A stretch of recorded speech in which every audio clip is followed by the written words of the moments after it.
JDU की अहम बैठक शुरू होने वाली है राष्ट्रीय कार्यकारिणी की। लल्लन सिंह और नीतीश कुमार एक ही गाड़ी से बैठक के लिए रवाना हुए हैं, ये जानकारी मिल रही है। और बैठक में नीतीश कुमार को लेकर बड़े प्रस्ताव लाए जाएंगे। राजीव, इसके मायने क्या है? एक ही गाड़ी में संकेत देने का प्रयास तो जेडीयू ने कर दिया है कि टूट नहीं है, मनमुटाव नहीं है, कोई भेदभाव नहीं है, किसी तरह की कोई दिक्कत नहीं है पार्टी में। और सूत्र लेकिन ये कह रहे हैं कि सभी शक्तियां नीतीश कुमार को मिलने वाली है और संगठन से जुड़े फैसले की शक्ति भी नीतीश को। और सूत्र ये भी जानकारी दे रहे हैं कि ये प्रस्ताव भी कोई और नहीं बल्कि लल्लन सिंह ही लेकर आ सकते हैं कि शक्तियां नीतीश को। अब देखिए, जो कुछ भी होगा, अब राष्ट्रीय कार्यकारिणी की बैठक अब से थोड़ी देर में शुरू होने वाली है। लेकिन आपको अब ये जानकारी दे दें कि लल्लन सिंह और नीतीश कुमार, खास बात यह है कि एक ही गाड़ी से पार्टी हेडक्वार्टर जा रहे हैं और साथ में नजर भी आ रहे हैं। मीडिया का जमाना हो चुका है, सवालों की बारिश हो रही है, लेकिन दोनों ही बचने में बहुत माहिर हैं, घुमा देते हैं सवालों को। और कल लल्लन सिंह से जब पूछा गया तो, लेकिन नारे क्या हो रहे हैं इस बार? नारेबाजी चल रही है, सुनवाते हैं।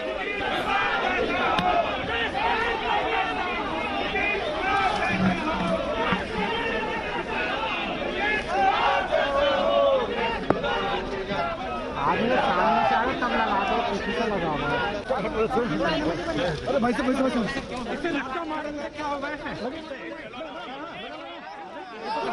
और इसी खबर पर हमारे संवाददाता सुजीत झा हमारे साथ जुड़ गए। सुजीत, नीतीश और लल्लन का एक साथ जाना, पहले तो ये संकेत देना चाहते हैं क्या कि सब ठीक है?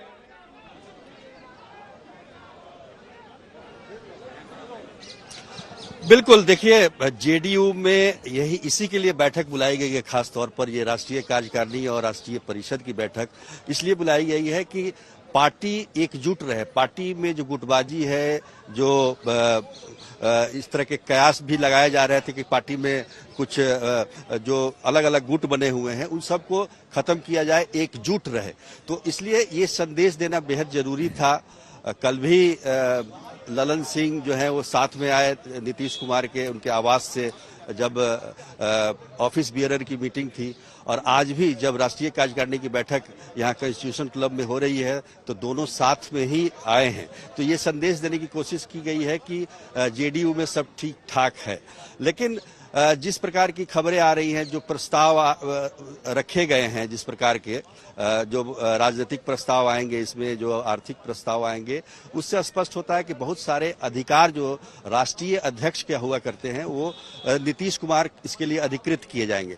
तो निश्चित तौर पर ये एक संकेत है कि जब राष्ट्रीय अध्यक्ष के पास शक्तियां नहीं रहेंगी तो फिर उसका कोई रिलेवेंस नहीं रह जाता है।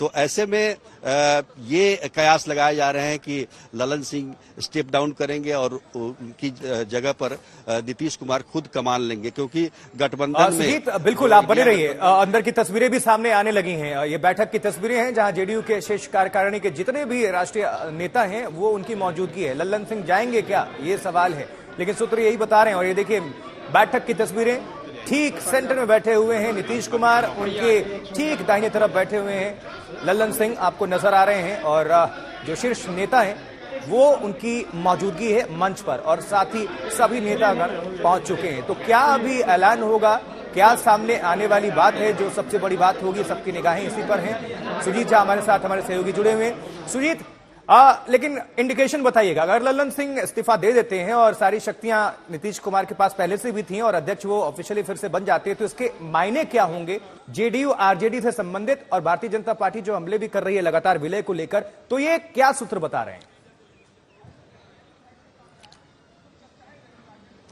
देखिए, ये जो नीतीश कुमार के कमान में लेने की बात जहां तक है जेडीयू के, तो निश्चित तौर पर जो गुटबाजी चलती है, आपको याद होगा कि 2016 में भी नीतीश कुमार राष्ट्रीय अध्यक्ष बने थे जब शरद यादव को हटाया गया था, और किस परिस्थिति में हटाया गया था ये भी आपको जानकारी होगी।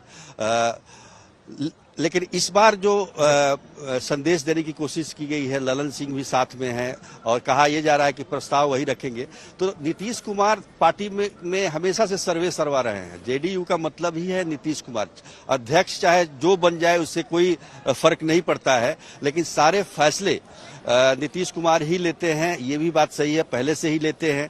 और अब जो प्रस्ताव में कहा गया है अधिकृत किया जा रहा है बातचीत के लिए, तो बातचीत अगर कोई राष्ट्रीय अध्यक्ष पहले भी अगर ललन सिंह भी रहते तो जो सीट शेयरिंग की बातचीत बिना नीतीश कुमार के अप्रूवल के नहीं हो सकता था। फिर लेकिन क्या है कि पार्टी में गुटबाजी बहुत ज्यादा बढ़ गई थी और ललन सिंह के से कुछ नाराजगी भी थी पार्टी कार्यकर्ताओं की, नेताओं की, विधायकों की, सांसदों की। और आपने देखा होगा कि पिछले दिनों लगातार नीतीश कुमार बैठक कर रहे हैं। वो ये है कि एक तरफ नीतीश कुमार जो कि पार्टी के भले ही अध्यक्ष नहीं थे लेकिन सारा का सारा फैसला वही लेते थे, दूसरी तरफ गुटबाजी हो रही थी। तो फिर ये कैसे संभव है एक साथ में कि जब पूरे संगठन पर पकड़ उनकी ही, भले अध्यक्ष कोई और है, तो उसके बाद गुटबाजी कह रहे हो रही थी। और क्या ललन सिंह गुटबाजी की वजह से उनको हटाया जा रहा है? क्या आरजेडी की तरफ उनका झुकाव है इसलिए उनको हटाया जा रहा है? और क्या ये यहीं तक सीमित रहेगा, आगे भी एक्शन हो सकता है कुछ और?